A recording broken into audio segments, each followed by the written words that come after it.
I swear, I thought he was already gone." That was the first thing I said when I laid eyes on the dog who would soon become the most beautiful part of my life. And I meant it. He wasn't just lying there. He was folded into the dirt, as if the earth itself was trying to reclaim him. His ribs showed through his mangy fur, his legs were trembling from nothing more than existing. And his eyes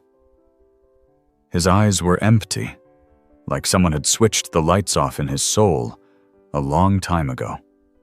I was on my way home from work.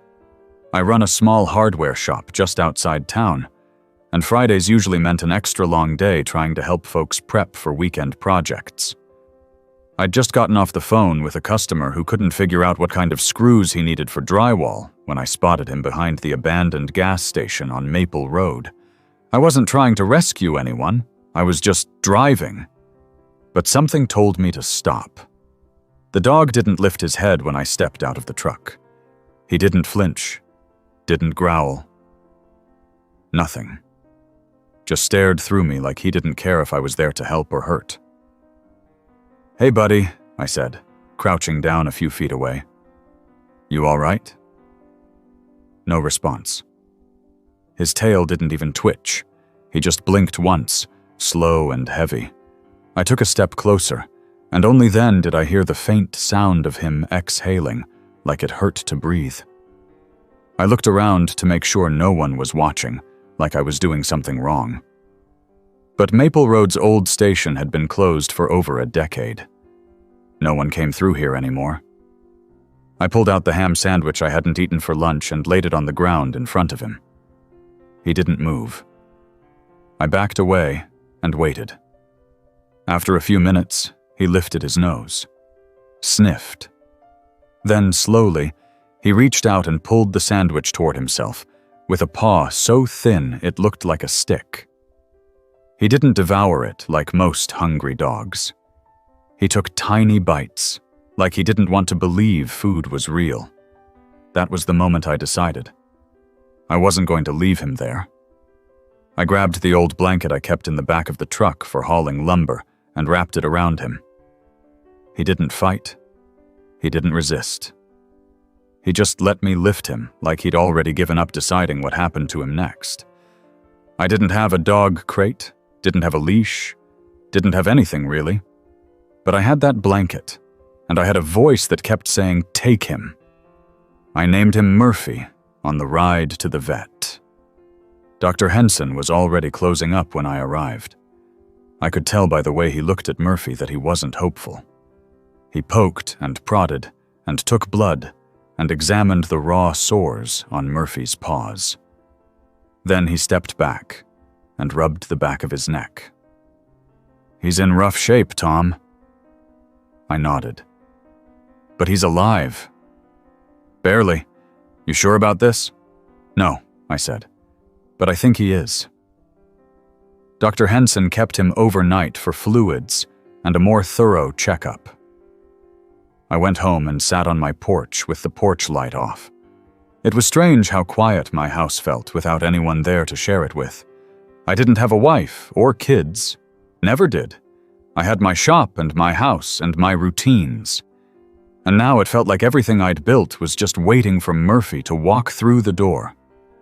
The next morning, I went straight to the clinic. Murphy was resting on a blanket in one of the back rooms. When he saw me, he didn't lift his head, but his eyes followed me across the room. I sat next to him and placed my hand near his paw. "You gonna stick around, buddy?" I asked. He blinked. Then, after a long pause, he placed his paw on my hand. That was our beginning. The vet said Murphy was about 6 years old. He had old scars, signs of prolonged neglect, and several untreated infections. They didn't know how long he'd been on the streets, but judging by the state he was in, it was long enough to forget what love felt like. For the first few days at home, he didn't move much. I made him a bed out of an old sleeping bag and placed it by the fireplace. He lay there silently, watching me move around the house. I talked to him constantly about the weather, about customers at the shop, about how awful my attempt at meatloaf turned out. He listened. Slowly, he began to eat more. He started sitting up when I walked into the room.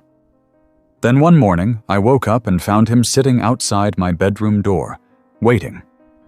When I opened the door, he stood up and gave a quiet huff. That was the first sound he ever made.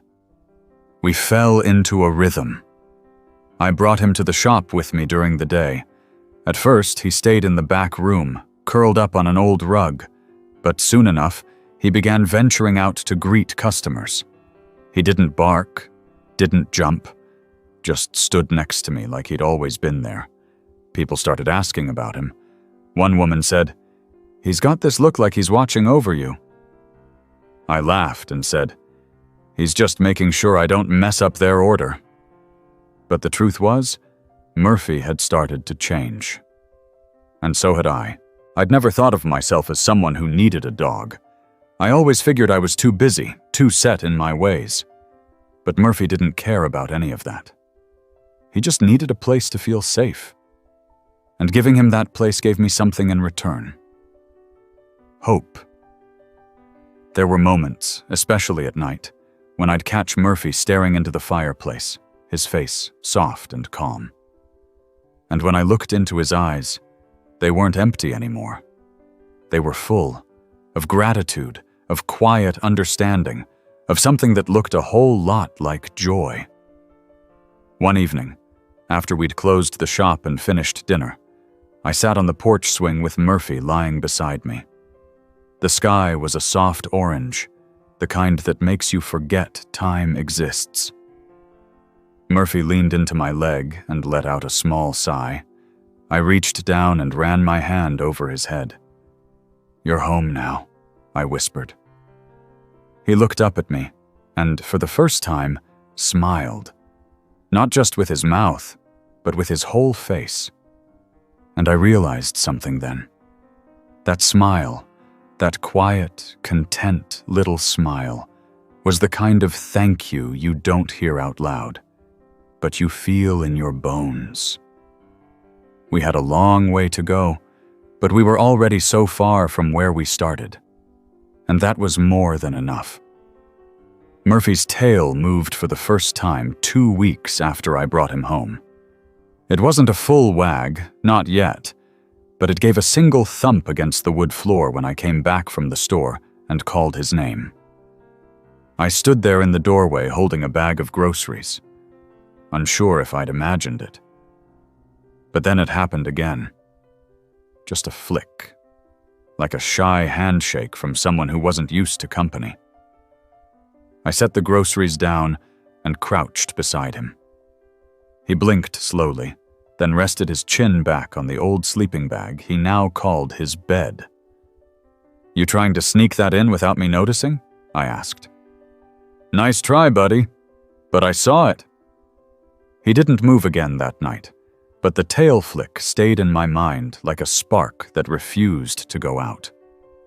That little thump meant something. It meant he was still in there. Some part of him still knew how to feel. The next few days brought more small moments. Murphy began stretching when he woke up, lifting his legs and shaking off sleep like a dog should. He sniffed around the corners of the house and even ventured into the kitchen while I made breakfast. He didn't beg, just sat and watched with those soft brown eyes, waiting. I started cooking more, if only to have an excuse to talk to him while I worked. I'd never really been one to cook much for myself before. Most nights I just microwaved something and called it dinner. But now, with Murphy watching me from his spot by the door, I found myself frying eggs, baking sweet potatoes, grilling chicken. He didn't ask for any of it, but I'd always set aside a little piece of whatever I made, his reward for showing up. And he always did. At the shop, he grew more curious. He began leaving the back room and making slow rounds behind the counter. Customers lit up when they saw him. Some crouched to say hello, others brought treats. One older man named Pete, who came in every Thursday for screws and paintbrushes, started bringing him homemade biscuits wrapped in paper towels. "Look at that face," Pete said one afternoon. "He's got the kind of eyes that make you want to do better." Murphy sniffed the biscuit gently before taking it.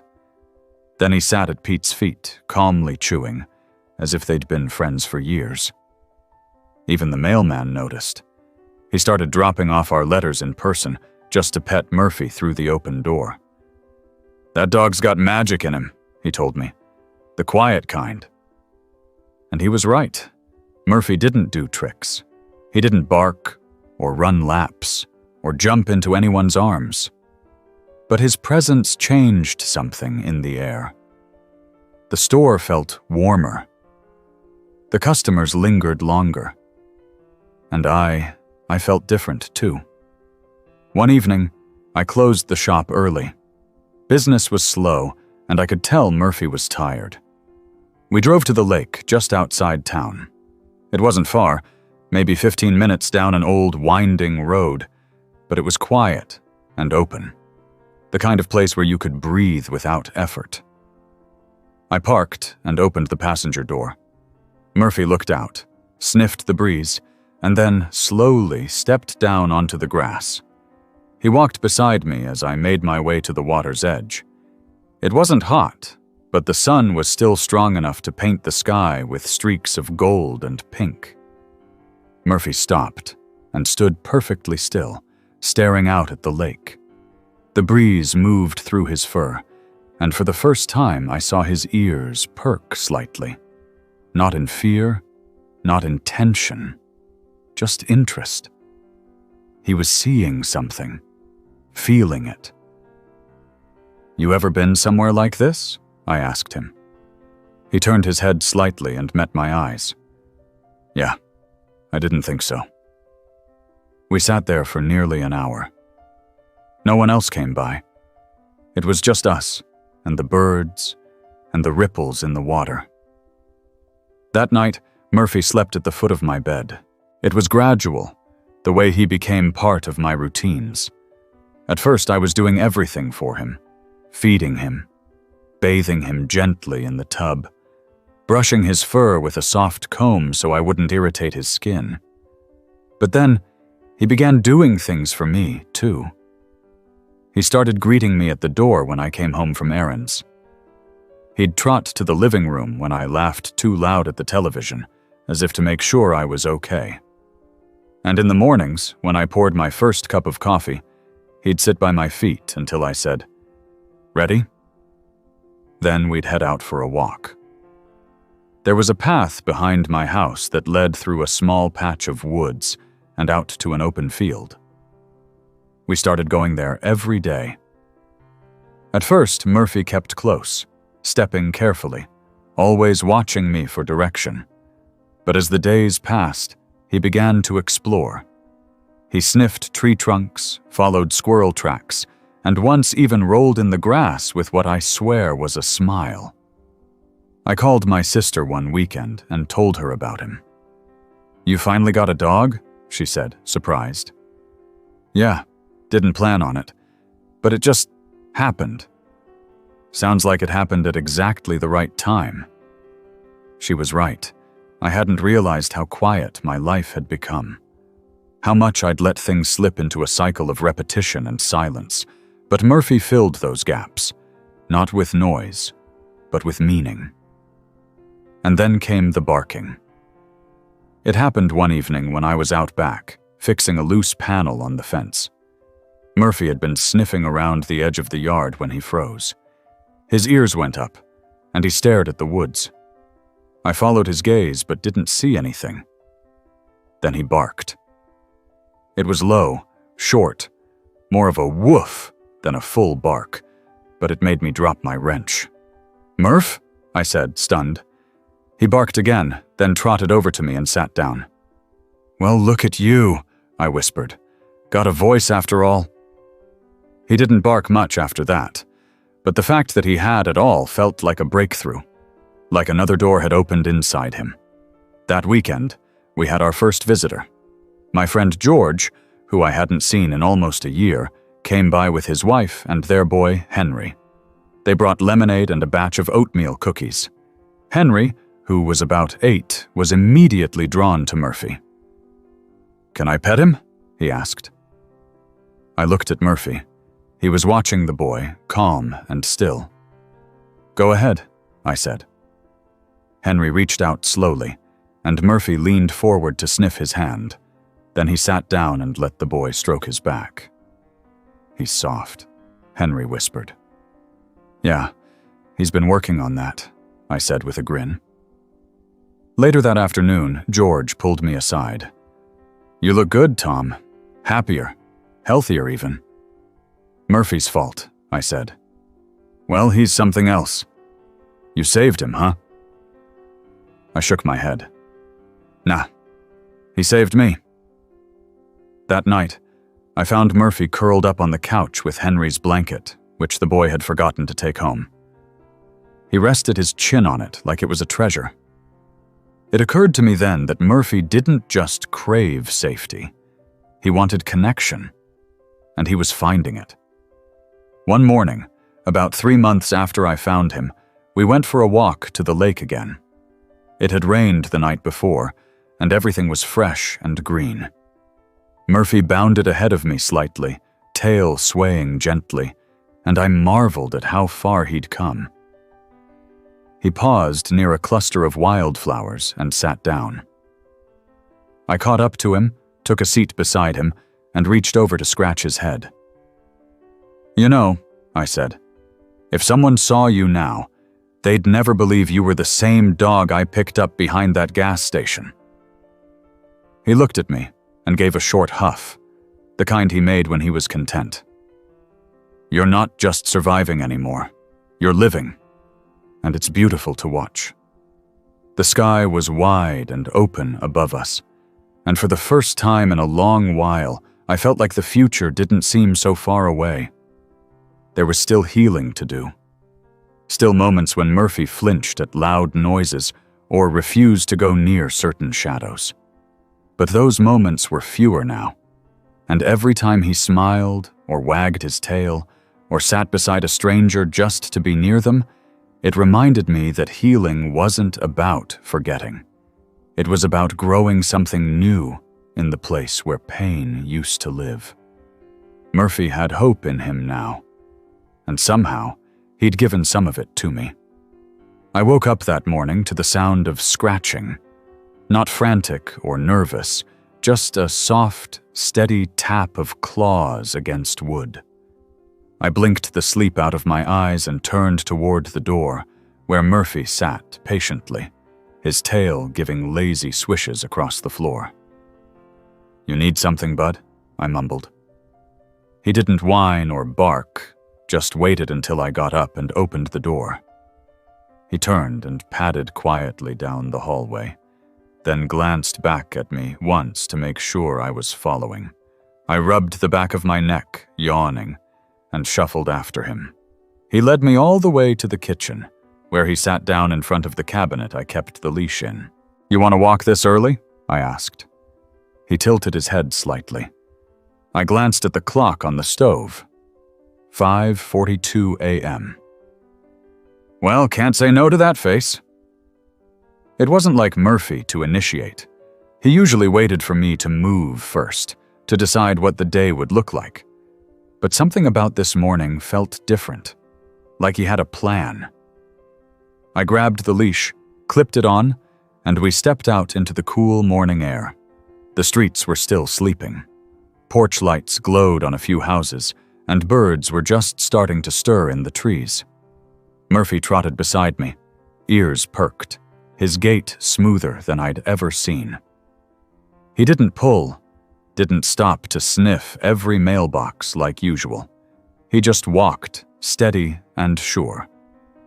We ended up on the edge of town, near the old elementary school. The playground sat quiet and still, the swing chains clinking softly in the breeze. Murphy paused, nose in the air, then veered toward the fence. There was a small break in it, just enough room for a dog to slip through. I opened my mouth to call him back, but he was already wiggling through. "Murphy!" I whispered, half laughing, half exasperated. I looked around, then followed him in. He stood near the swings, watching me. "You bringing me back to 3rd grade or something?" I joked. Then he did something he hadn't done before. He ran. Just a short burst, across the grass, around the monkey bars, and then back toward me. It was clumsy, uncoordinated, and absolutely wonderful. I couldn't stop smiling. "You've been saving that, huh?" I said. He sat, tongue hanging out, breathing fast, but his eyes were bright. He looked alive in a way I hadn't seen before, like this playground, with its peeling paint and rusted slide, had unlocked something wild and joyful in him. We stayed there until the sun rose over the school roof. Then we made our way back home, the leash dangling loosely between us. Over the next few weeks, Murphy kept surprising me. He started waking me up earlier, always in the same way. Soft scratches, quiet patience. He explored further on our walks, chased more butterflies, and even barked at a squirrel once. At the shop, customers began asking for him by name.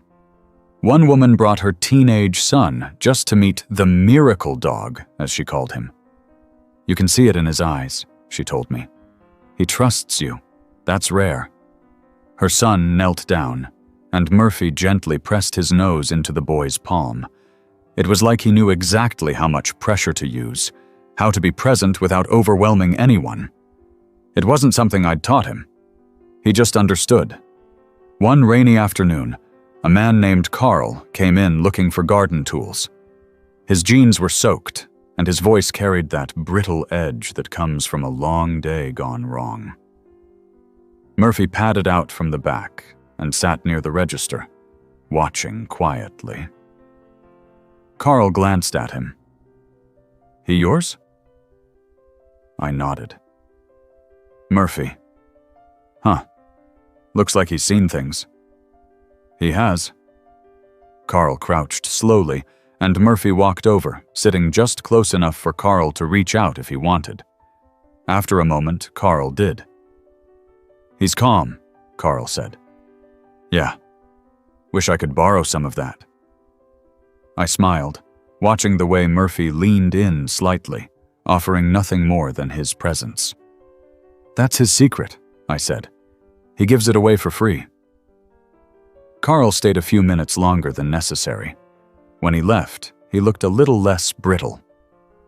At home, Murphy continued to blossom. He started bringing me things. Not toys, but little gifts. A pine cone from the yard. A sock I'd dropped in the hallway. One time, he even brought me the remote control, perfectly unharmed. "You trying to run movie night now?" I laughed. He sat proudly, tail thumping. I noticed other changes, too. His coat had grown fuller, glossier. The sore patches had healed, replaced by thick fur. His walk had a bounce to it. And his eyes, they weren't empty anymore. They sparkled. One afternoon, we went back to the lake. I packed a sandwich and some dog biscuits, and we sat under the same tree as before. The breeze danced across the water, and Murphy lay beside me, head resting on my leg. I opened my sandwich and looked down at him. "Want the crusts?" He lifted his head, ears alert. "Thought so." I tore off a few pieces and held them out. He ate them gently, like always. Then he looked up at me and did something I never expected. He licked my face. Just once. Quick, but unmistakable. I laughed. "You finally broke your no kisses rule, huh?" He leaned against me in response. I didn't know it at the time, but that small gesture would mark the beginning of something bigger. Because later that week, a young woman named Lila came into the store, holding a flyer. Her dog had run off during a thunderstorm 2 days before. Murphy, sitting beside the counter as usual, lifted his head and watched her. She knelt down to show him the flyer. "You haven't seen a yellow lab, have you? Her name's Dixie." Murphy stood, walked over, and sniffed the flyer. Lila sighed. "She's probably hiding under someone's porch by now." I hesitated. "Where did she run off?" "Near the west end of Maple Road. She hates thunder." That was close to where I'd found Murphy. After she left, Murphy stood at the door, tail twitching. I didn't think much of it until he barked once and looked back at me. "You want to help?" I asked. He barked again. I grabbed the leash. We drove back to Maple Road and walked slowly along the edge of the woods. Murphy's nose was working overtime, sniffing every tree, every fence post. Half an hour in, he stopped. His ears twitched. Then he took off into the brush. "Murphy!" I called, heart pounding. Branches snapped as I followed, trying not to trip over roots. Then I saw him, standing still near an overturned wheelbarrow behind an old barn. He was staring into a crawl space beneath the structure. A whimper came from the darkness. I crouched, heart racing. "Dixie?" Another whine. Then slowly, a yellow lab crept out, shaking, eyes wide. Murphy didn't move. He just waited. Dixie sniffed him, then looked at me.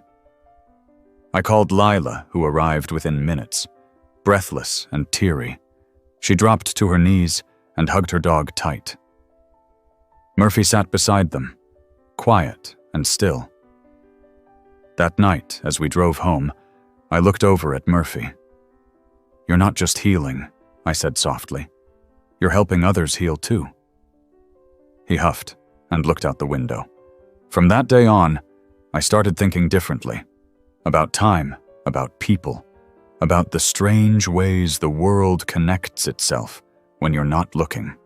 Murphy had entered my life like a shadow and turned it into light. And now, he was starting to cast that light beyond just me. But I knew we were only at the beginning. There were more days ahead, more walks, more stories. And Murphy, my once hopeless, quiet dog, was just getting started. The strange thing about healing is how quietly it happens when you stop looking for it. One day, you're coaxing a dog to eat a few bites of scrambled eggs from your hand, wondering if he even wants to be here. Then somehow, months later, you find yourself watching that same dog sprint through fallen leaves like he's got nothing left to prove to the world. Murphy had changed. Not in one big dramatic moment, but slowly, layer by layer. And in doing so, he'd changed me too. I didn't notice it all at once, but I was getting up earlier, smiling more, talking to strangers, saying yes to things I would have once dismissed. Like the community event flyer that landed on the counter of the hardware store one quiet Tuesday morning. It was for a fall fair. Local vendors, food trucks, a pet parade. A girl named Jenna from the town library was passing them out. She placed the flyer near the register and said, "You and Murphy should come." Murphy looked up from his usual place near my feet as if he'd heard her. "He'd be perfect for the parade," she added. "They're letting adopted pets walk with their owners." "I'm not really a parade kind of guy," I said. She smiled. "Maybe he is." I looked down at Murphy. He yawned, then stood up and stretched, clearly unbothered by the conversation. "You want to strut around town in front of a crowd?" I asked him. He sneezed, which, in his language, I'd come to understand as a solid maybe. By the time the fair rolled around, Murphy had a little fan club in town. People who came into the store would ask if he'd be there. One teenager named Caleb even offered to make him a custom name tag out of wood. "It'll look rustic," he said. "Like him." Murphy got a new collar and a gentle shampoo the night before. I trimmed the hair around his paws, and even gave his ears a careful clean, which he tolerated like a saint. The morning of the fair, I was nervous. I wasn't good in crowds. I didn't like the noise or the unpredictability. But Murphy, he was calm. He walked beside me with his head high and his eyes alert. At the entrance, a volunteer gave him a red ribbon and pinned a number to my jacket. "What's his name?" she asked. "Murphy." She gave him a pat and smiled. "He's a handsome guy." Murphy wagged his tail once, slow and deliberate. We walked the parade route through the center of town. Kids lined the sidewalks, waving little paper flags. Some dogs barked and jumped. Some owners dressed theirs up in costumes. But Murphy just walked, like he'd done it 1,000 times, like he belonged. People clapped. Someone shouted, "Hey, that's the dog from the hardware store!"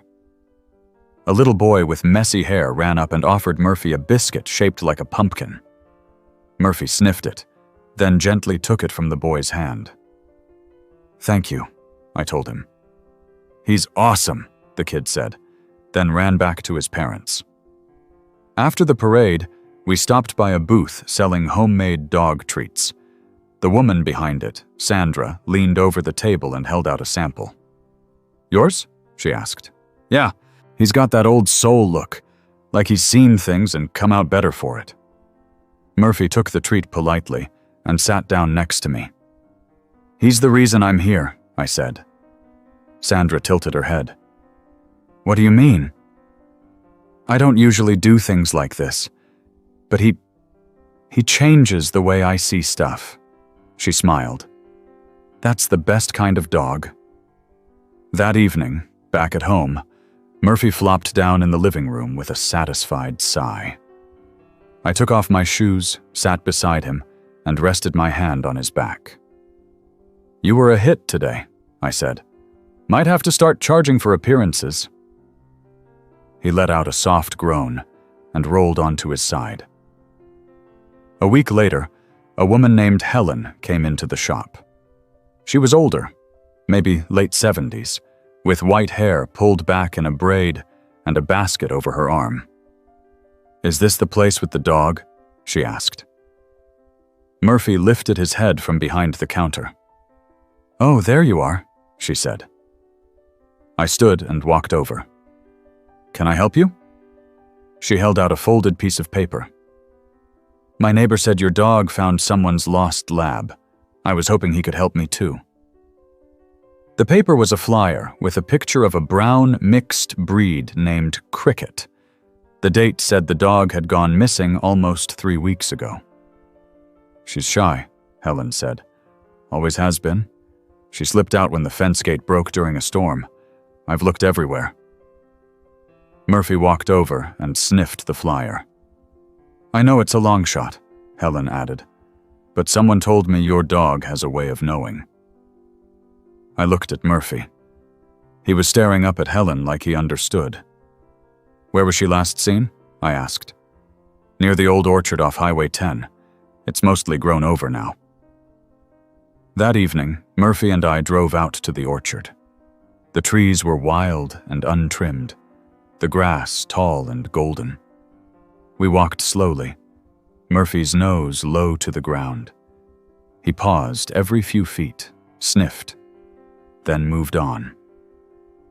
After about 20 minutes, he stopped. He looked into the trees and barked. "Something there?" I asked. He barked again, louder this time. I stepped forward and crouched. There, beneath a collapsed section of wooden fencing, was a brown dog. Thin, muddy, but alert. Her eyes were wide, and she trembled when I moved closer. Murphy didn't move. He lay down in the grass and waited. After a minute, Cricket crept toward him. She sniffed him, then looked at me. I called Helen. The next hour felt like magic. Helen arrived crying, holding her arms out.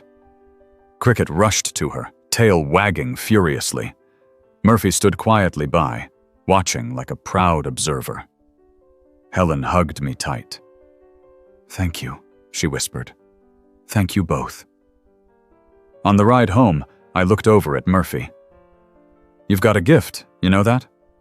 He looked out the window and wagged once. That night, I found a letter in my mailbox. It was from Helen. Inside was a photo of Cricket and a short note. "Some dogs change your day. Yours changed my life." Murphy became something of a legend after that. People started calling him the Searcher. I didn't encourage it, but I didn't stop it either. It made folks smile. And truthfully, it felt right. He wasn't just my dog anymore. He was part of the town. Strangers brought him blankets. Kids painted pictures of him and brought them to the store. A local reporter even wrote a short article about him titled, "The Dog with the Healing Eyes." Murphy took it all in stride. He didn't care for attention. What mattered to him was simpler: the walks, the smells, the quiet moments on the porch. One afternoon, I watched him sleeping in a patch of sunlight on the living room floor. His paws twitched, chasing something in a dream. Maybe butterflies, maybe squirrels, maybe memories. I knelt beside him and whispered, "You didn't just find hope again. You built it." He opened one eye, looked at me, then sighed and drifted back to sleep. There was more ahead. I could feel it. Murphy's journey wasn't done. Not by a long shot, and neither was mine. It started with the girl in the yellow jacket. She stood outside the store for 10 minutes before she came in, nervously pacing near the window while Murphy watched her. He was lying on his favorite rug, chin on his paws, eyes alert. He didn't move, just tracked her with that calm gaze of his. I'd learned by now not to ignore it when he did that. She finally came inside and approached the counter, fingers fidgeting with the zipper of her coat. She looked like she was barely out of her teens, with hair tucked into a messy bun and eyes that kept flicking down to the floor. "Hi," she said softly. "Hi there. What can I do for you?" She hesitated, then looked at Murphy. "That's him, right?" I nodded. "That's Murphy." She crouched slowly, like she wasn't sure if it was allowed. Murphy didn't get up, but he lifted his head, and his tail tapped the rug once. "I read about him in the local news. My mom showed me the article." I smiled. "Yeah, the reporter made him sound like some kind of superhero." "Well," she said, rubbing her hands together nervously, "I was wondering if maybe he could help me. Not find a dog, but help a person." I glanced at Murphy. He blinked slowly. "Do you want to talk about it?" I asked gently. She nodded, still kneeling. "My brother, he's 12. He stopped talking after our dad passed last year. It wasn't sudden, he had cancer. But still, Logan just closed up. We tried therapy, we tried everything." I could feel the weight behind her words. Not just worry, but exhaustion, like she was barely holding up what little remained of her strength. "And then my mom read about your dog," she said, "and she told me to come ask. I know it's weird, asking a stranger, but something about your story, it made me hope." Murphy stood, walked over, sat beside her, then gently pressed his head into her arm. She froze, then let out a shaky breath and put her hand on his head. "I think he's saying yes," I told her. That weekend, we drove to their house. It was about 20 minutes out of town, in a neighborhood full of 2-story homes and mailboxes with smiley flags. Logan sat on the porch steps when we arrived, small and quiet, a book resting on his knees. I stayed back. Murphy walked forward slowly, head lowered but alert. Logan didn't look up. Murphy stopped a few feet away and sat down. Waited. 5 minutes passed. then 10. I stayed by the truck, watching, holding my breath without meaning to. Finally, Logan looked up. Murphy tilted his head. Logan reached out and touched his ear. That was all, just a touch. But the boy's sister covered her mouth with her hand, like she'd seen a miracle. For the next half hour, Logan sat on the porch and read out loud in a soft, shaky voice while Murphy lay beside him. It wasn't the voice of a confident kid, but it was a voice. On the way home, Murphy curled up in the passenger seat, tired but calm. "You're good at this," I whispered. He let out a breath and closed his eyes. That visit turned into a weekly routine. Every Saturday morning, we stopped by their house. Logan would already be on the porch, waiting with a new book. He started reading more, then drawing pictures of Murphy, then laughing. Real, full laughs that rang out across the yard. His sister told me one day, "You saved him." I shook my head. He did that himself. Murphy just helped him remember how. The more Murphy gave to the town, the more the town gave back. Someone left a handmade dog bed at the store's front door. Another person painted his portrait and brought it in, wrapped in brown paper and tied with twine. One afternoon, I found a wooden sign hanging on the store's front window. It read, "Home of Murphy, the dog who brings people back." I left it up. But Murphy wasn't just about the big moments. It was the small ones that stuck with me, like how he'd nudge my hand off the coffee mug when it got too hot, or how he'd stand between me and the grill when I forgot to turn off the propane. He wasn't a trained service dog. He wasn't even what most people would call a traditional therapy animal. He was just present, attuned, like he saw things people missed. And every time someone new walked through that door, someone with slumped shoulders, a distant stare, or a too tight smile, Murphy noticed. And he went to work. One stormy night, the power went out in the middle of dinner. I lit a few candles and sat down on the floor with Murphy. The rain slammed against the windows, thunder cracking in the distance. Murphy didn't flinch. He stayed right beside me, pressed close, his body a steady warmth. "I used to hate this kind of weather," I told him. "Used to feel like the sky was closing in." He rested his chin on my knee. "Now, doesn't bother me. Not with you here." Outside, the wind howled, but inside everything was still. A few days later, I got a call from a local animal shelter. They'd read about Murphy too. They asked if I'd be willing to bring him by occasionally to sit with the more anxious dogs.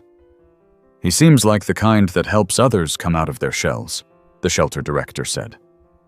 Murphy and I drove out the next morning. The shelter was clean but loud. Lots of barking, high-pitched whining, and metal cages clinking. Murphy didn't react. He walked calmly beside me until we reached the back room where they kept the dogs that hadn't responded well to fosters. A black and white terrier cowered in the corner of his pen, shaking. His name was posted on a whiteboard. Benny. Murphy sat outside the pen. Didn't bark, didn't move. Just stayed there, tail twitching slightly. I sat beside him. It took over an hour, but eventually, Benny crept forward, sniffed through the gate, then pressed his tiny nose against Murphy's. We came back the next day, and the next. By the end of the week, Benny was eating again. By the next month, he was adopted. Murphy didn't understand the concept of recognition, but if he had, I think he would have still shrugged it off. To him, it was just another dog who needed someone to sit beside him. We kept going back to the shelter. Sometimes it was cats. Sometimes nervous puppies. Sometimes old dogs who refused to eat unless someone was nearby. Murphy sat with them all. Back home, life kept flowing. Customers came and went. Friends visited more often. The porch light stayed on longer at night. I even started taking weekend trips with Murphy. We visited state parks, little roadside diners, and lakes I hadn't seen since I was a kid. One morning, after a hike through a pine trail, I sat on a rock beside a creek and looked at Murphy. "You know," I said, "you were supposed to be a rescue, but all you've done is rescue everyone else." He tilted his head. "You're rewriting what it means to save someone." He licked my hand once and lay down beside me. A week later, I got a letter in the mail. It was from the town council, inviting Murphy to be honored during the winter festival. They wanted to name him the Grand Marshal of the parade. "He's brought more healing to this town than any of us could have predicted," the letter read. "And we'd like to thank him." I looked at Murphy, who was asleep with a sock in his mouth. "You're going to be on a float, buddy." He snored. That night, I sat on the porch while Murphy lay at my feet.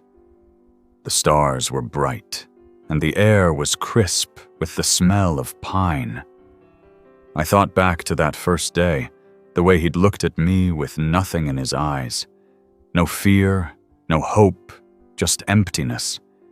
And now, here he was, full of purpose, full of life. But I knew better than to think this was the climax. Murphy's story wasn't one with a neat middle and end. This was just another beginning. There would be more people to help, more quiet moments, more healing.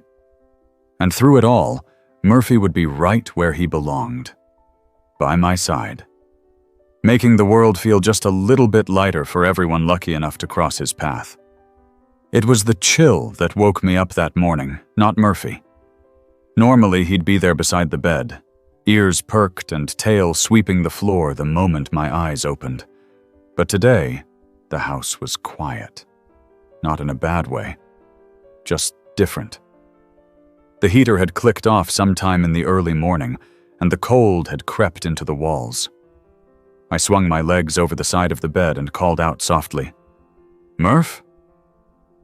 No sound, no shuffle of paws. I stepped into my slippers and wandered toward the kitchen. That's when I saw it. Murphy lying by the back door, nose pressed to the crack in the bottom, watching the soft swirl of snow outside. "Buddy," I said, rubbing my arms. "You waiting for the flakes to melt before breakfast?" He looked up at me, blinked slowly, then stood and stretched. A slow, full stretch, tail straight behind him, back arched, paws forward. He padded over to me and pressed his head into my hip. All right. Breakfast first, then we can do snow patrol." After feeding him, I opened the door to let him out. He took one cautious step onto the snowy porch, then another. Snow dusted his fur and nose as he sniffed the cold air, and then, without warning, he leapt off the steps and bolted into the yard. He didn't do it often, just a few times a year, when the world looked different enough to invite exploration. This was one of those mornings. He ran circles through the snow, kicked it up in great clumps, barked at the trees, then suddenly stopped to dig in the corner near the fence where he sometimes stashed things he wasn't supposed to have. Socks. A stick I'd thrown out. Once, a glove from a passing jogger he'd somehow acquired without my knowing. I laughed. "You burying treasure again?" He looked over, tail wagging fast, his face covered in snow. That day turned into a rare snow day for the whole town. Roads were slick and most folks stayed indoors. I didn't open the store, and instead Murphy and I spent the morning shoveling the driveway, or more accurately, I shoveled while he supervised. By mid-afternoon, the sky cleared and the sun broke through, casting golden light on everything it touched. I poured myself some coffee and sat on the porch swing while Murphy sat next to me, his eyes scanning the white world like a sentinel. I remembered when I used to hate days like that. The cold, the stillness, the isolation. Now, it felt peaceful, full, like even silence had a voice when you were willing to sit with it. The next few days brought more snow and more calls from people asking if Murphy could visit. Word had spread quickly about the upcoming winter parade, and everyone wanted a piece of him. Photos, a visit, even just a chance to watch him walk down the street in his new little fleece jacket. I was hesitant at first. Murphy wasn't a spectacle. He wasn't a mascot. But every time someone asked, and I looked down at him, he gave me that calm expression. Like he didn't mind. Like he understood this was part of his work now. So we said yes. The first visit was to a small daycare run out of an old converted church. The kids ranged in age from 2 to 6. And when we walked through the doors, they rushed forward like a sea of tiny feet and open arms. Murphy didn't flinch. He sat down, let them pet his ears, clumsily drape blankets over his back, and even offered up his belly to a toddler who couldn't stop giggling. One little boy named Mason had trouble with loud sounds and usually stayed curled in a beanbag near the wall. But when Murphy lay down, head on his paws, Mason got up. He walked slowly to Murphy's side, knelt, and whispered something I couldn't hear. Murphy blinked, then gently pressed his nose into the boy's shoulder. The teachers didn't say a word. They just stood there, watching, their eyes wet. On the way out, one of them touched my arm. "He doesn't talk to people," she said quietly. "But he talked to your dog." We visited a few more places over the next 2 weeks. Nursing homes, a youth center, even the town's small rehabilitation clinic. Everywhere we went, Murphy gave the same thing. Presence.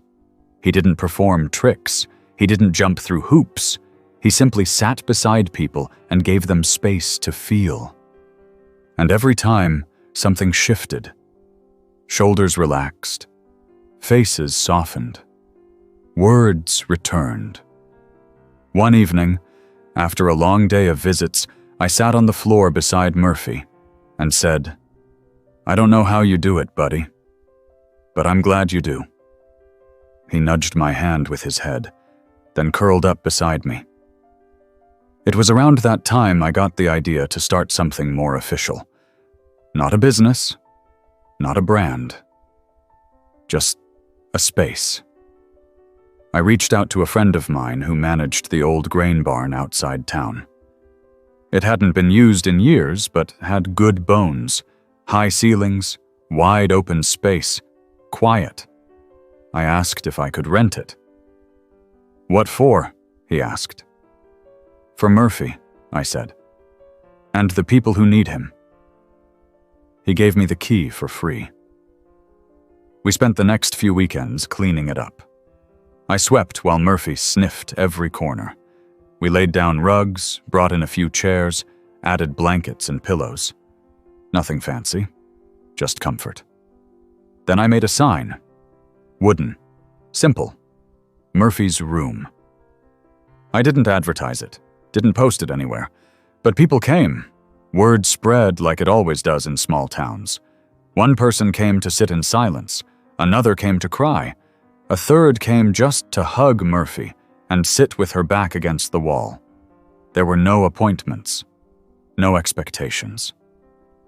Just Murphy, and the quiet, and whatever people needed to leave behind or take with them. One Friday afternoon, as snow fell gently outside, a teenage boy came in and sat cross-legged in the middle of the room. He didn't speak, just stared at the floor. Murphy walked over and sat down beside him.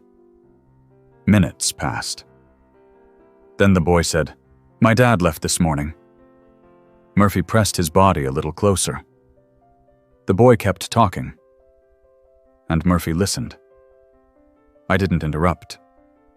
I just sat near the door, watching something unfold I knew I'd never be able to fully explain. That night, back home, I found Murphy staring out the front window. He often did that when something was on his mind. I sat beside him. "You're doing more good than I ever thought possible," I whispered, "and I'm just trying to keep up." He leaned against me. The next morning, we walked to the lake. The snow was still thick, but the path was mostly clear. The water had frozen at the edges, and the wind was sharp, but Murphy didn't seem to mind.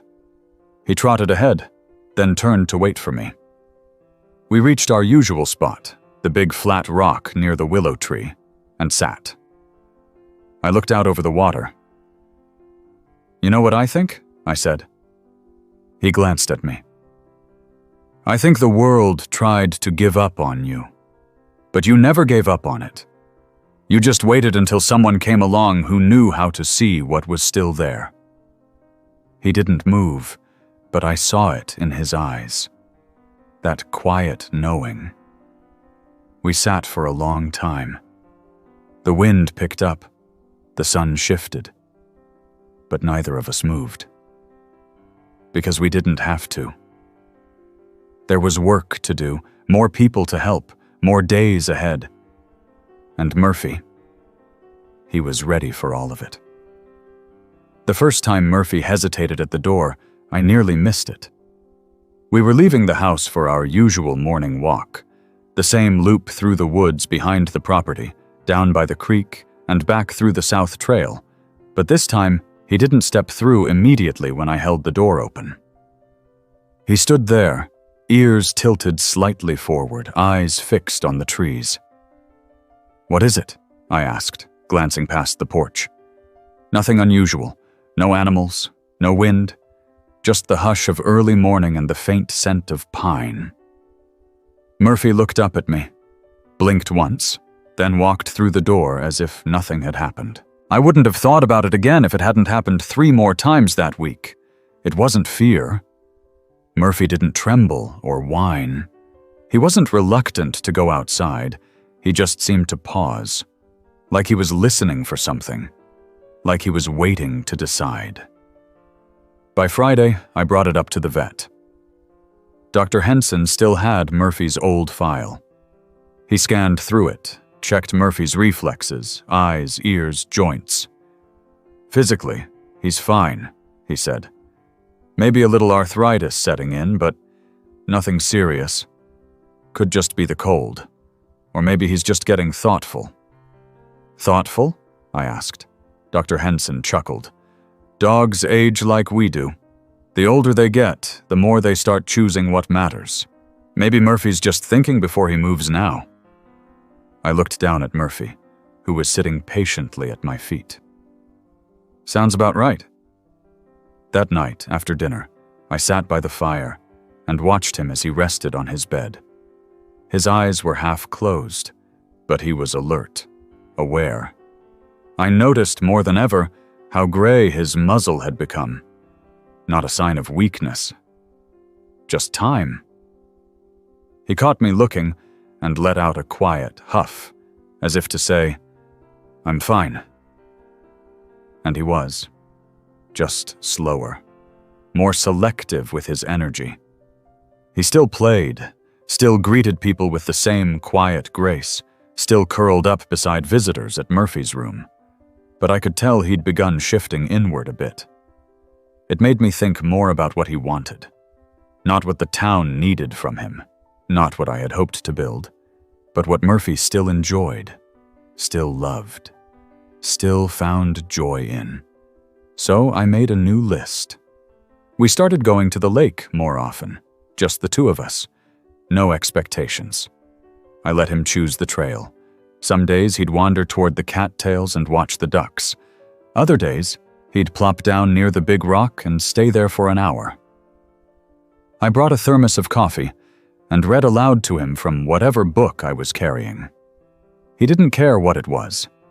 He just liked the sound. We went to the diner every other Thursday, an old routine we'd paused for a while. The cook, Dale, always brought him a piece of grilled chicken. Murphy would sit on the bench beside me, watching people come and go like he was the mayor. Then, one afternoon, something unexpected happened. A man named Brian came into the store. Tall, rough-looking, mid-50s. He wore a jacket that had seen better decades and had a limp in his left leg. Murphy was by the register, as usual. When Brian stepped inside, Murphy stood up. He didn't bark, didn't growl, just walked forward and sat right in front of the man. Brian froze, looked down at him. "Well," he said, "you got some nerve coming up like that." Murphy tilted his head. Brian let out a small laugh. It was dry, a little bitter, but real. "I don't do dogs," he muttered, but he didn't back away. I stepped around the counter. "Can I help you with something?" "Looking for a handle, for an old hatch, barn stuff." "Sure thing, aisle 3. He nodded but didn't move. Murphy sat patiently. "You're not going to leave me alone, are you?" Brian asked. Murphy thumped his tail once. Brian sighed and crouched down, knees popping. "My sister had a dog like you, back when we were kids. Named him Chase. Never left our side." Murphy rested his chin on the man's knee. Brian stayed for over an hour, left with the handle and a chew toy he didn't admit was for himself until he paid. He started coming back every week after that. Never bought much, but he always stopped to sit with Murphy. One day he told me, "You know, I didn't talk to another living soul for 3 years before I met that dog." I nodded. "He's good at opening doors." Brian looked at Murphy, who was curled up under the display table. "He didn't open it. He sat outside it until I did." Around that time, a new boy started coming to Murphy's room. Quiet, withdrawn, 13 years old. His name was Eli. Eli didn't say anything for the first 2 visits, just sat cross-legged on a pillow while Murphy lay nearby. On the 3rd visit, Eli brought a drawing pad. He sketched Murphy. Rough outlines, shaded eyes, beautiful work. The next week, he showed me. "I used to draw before my dad left," he said softly. "Stopped for a while. Didn't think I had anything worth putting on paper anymore." I looked at the drawing. Murphy was sitting in a beam of light, calm and regal. "You've still got it," I told him. Eli shrugged. "He makes it easy." It wasn't just kids and older folks anymore. People of all kinds stopped by Murphy's room. Parents, teenagers, veterans, widowers. They brought nothing. Asked for nothing. They came to be still. To sit with Murphy. One afternoon, a young woman brought her infant daughter. She sat rocking the child in her arms, quietly crying. Murphy sat near her feet and didn't move. She looked up at me and said, "She won't sleep unless someone's touching her. I haven't slept in days." Murphy gently pressed his body beside the woman's foot. The baby, still nestled in her arms, let out a sigh and closed her eyes. The mother did too. Moments like that happened more often than I could explain. And Murphy, through all of it, stayed steady. Never tired, never distant, but more reflective now. Like he was watching the world and thinking about it all. One night, I found him on the back porch, staring at the stars. Just lying there, not asleep, just watching. I sat down beside him, pulled a blanket over my shoulders. "You know," I said, "sometimes I wonder if you remember how far you've come, or if you even care." He didn't respond. "But I do. I remember every moment, every small win, every step you took to be here." He shifted slightly and rested his head on my boot. The next day, I received a letter in the mail from a woman named June. She ran a rehabilitation center for teens in a neighboring county. She'd heard about Murphy and asked if we'd be willing to visit. I know it's a lot to ask, the letter said. But some of these kids, they need something gentle, something real. I think your dog might be the one thing they'll listen to. I showed the letter to Murphy. He sniffed it, looked at me. You up for a road trip? He wagged his tail. So we went, and once again Murphy stepped into a new place like it already knew him. The teens didn't smile at first. They didn't talk, but they watched. And slowly, one by one, they started to sit near him, then next to him, then with their backs against him. One girl, maybe 15, whispered, "He doesn't ask me anything. I like that." Murphy blinked and laid his head on her foot. Another boy, arms crossed tightly, muttered, "If he leaves, I leave." So we stayed longer than we planned. When we left, the program coordinator handed me a small paper card.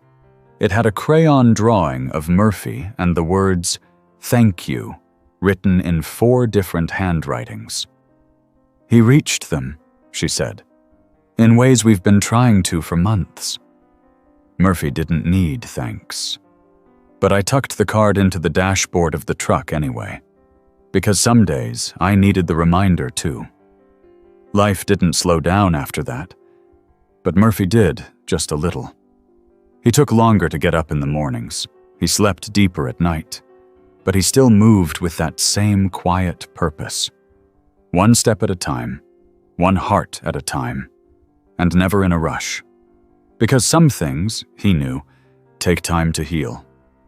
And he was willing to wait. Murphy didn't wake me up that morning. It was the birds that did. Them, and the faint warmth of sun slipping across the blanket. I turned over, surprised by the silence. Usually, by the time light hit the window, Murphy was already pacing by the door, tail sweeping the floor like a broom. But not today. I got up slowly and called his name. Nothing frantic. Just a habit. "Murph?" Stillness. I found him on the back porch, lying down, head resting between his paws. The door was open just wide enough for him to nudge it aside with his nose, his quiet way of letting himself out. When I stepped onto the porch, he looked up. His tail thumped once against the wood. Not tired, just slow. "Morning," I said, crouching beside him. He blinked, then shifted to press his body against my knee. I ran my hand along his back, feeling the ridge of his spine, the warmth of his coat. He'd lost a little weight recently. Not enough to worry the vet. Just enough to remind me of time. "Want to go for a ride?" I asked. His ears twitched. Another slow wag. So I brought the truck around, helped him into the passenger seat. He didn't leap in like he used to, but he didn't struggle either. Just stepped carefully, like each motion was something to be considered. We didn't go far, just down to the lake. The morning was clear, the water still. Ducks floated silently near the shore. We parked in our usual spot, and I opened the door. Murphy hopped down with a quiet grunt and walked ahead, just a few paces, until we reached the rock by the willow tree. He sat first. I sat next to him. For a long while, we didn't speak. There was no reason to. The sun warmed the air, and the breeze carried the scent of pine and last night's rain. Murphy rested his head on my boot and closed his eyes. I thought about the first time I saw him, curled against the side of a forgotten gas station. More bones than dog, with eyes that didn't believe in anything anymore. And I thought about the 1,000 small moments that had followed since. The way he'd slowly let the world back in. The way he'd taught me to do the same. "You've had a good run, haven't you?" I said quietly. He lifted his head, looked at me. I smiled. "Yeah, me too." Back at home, he drank water, ate a few pieces of chicken, and settled on his bed. I brought my chair over beside him, opened a book, and read aloud for an hour. He didn't sleep, just listened. Every so often his tail twitched. In the afternoon we had visitors. First came Brian, with a bag of tools and a jar of peanut butter biscuits. He didn't say much, just sat down and handed Murphy a treat. Then Logan and his sister arrived. Logan brought a book he'd illustrated himself. He'd drawn Murphy in a dozen different poses, running, resting, sitting in the middle of a sunbeam. He didn't say much either, just held Murphy's paw and whispered things only he and the dog would understand. Then came Eli with his sketch pad, and June from the rehab center. Mason from the daycare showed up with his mom. Even Pete, the old man with the paintbrushes, made the trip. One by one, they came and sat with him. They told their stories, they laughed, they cried. Murphy stayed calm through it all. He didn't need to move. His presence was the language. By the time the sun started dipping below the trees, most of them had gone. I walked back out to the porch and found Murphy lying with his head on his paws, watching the light change. I sat next to him. "You made the town better," I said. "You made me better." He shifted just enough to lean into my leg. "You've done your work, buddy." He gave a quiet sigh. His breathing slowed. He didn't seem in pain. Just tired. I stayed with him through the evening. Read until the stars came out. Talked about nothing and everything. When the chill set in, I brought out a blanket and tucked it around him. He let me. Sometime during the night, I fell asleep beside him. When I woke, the stars were gone, and the morning light was just beginning to creep over the hills. Murphy lay still, his body soft and peaceful. He was gone. I didn't cry right away. I sat there, hand resting on his back, feeling the last of his warmth. The house was quiet. The yard was quiet. Even the birds seemed to wait. I buried him in the backyard, beneath the old oak tree he loved to nap under during the summer. I laid his blanket in first, followed by a few of his favorite things, the squeaky toy shaped like a rabbit, the collar with the wooden tag Caleb had made, and a photo of him sitting proudly in front of the hardware store. The whole town came out that week. People brought flowers, letters, drawings from kids. There were stories told on the porch every night about how Murphy had changed their lives, how he'd sat with them during their worst days, how he'd reminded them that stillness could heal. They didn't call him a dog. They called him something more. "He was a teacher," one woman said. "He was a friend," said another. "Murphy saved my son's life," someone whispered, holding a drawing their child had made. And I, who had once thought I was rescuing him, stood quietly in the background, knowing the truth had always been the opposite. The sign on the barn still says Murphy's room. I left it up. People still come. They sit on the rugs, drink coffee, read books, draw, listen to music. There's a quiet bench beneath the oak tree now, too, with his name carved into it. It's simple. Murphy, the dog who waited. Sometimes, when I walk the lake trail alone, I still feel him. I hear the swish of grass behind me, the soft crunch of paws on the dirt. I talk to him like he's still there.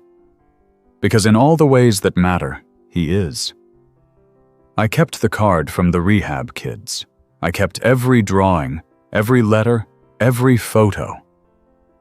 I also kept the habit of waking up early, of watching the door crack open just enough to see the morning light. Of listening, not just with ears, but with the part of me Murphy taught to keep open. Some days I go to the porch and sit with my coffee, staring out over the yard. Waiting. Not for something new, but just to remember. Because love like his doesn't vanish. It doesn't fade. It stays. Quiet, steady, and sure. It waits for you to notice. And when you do, it walks beside you, like Murphy always did.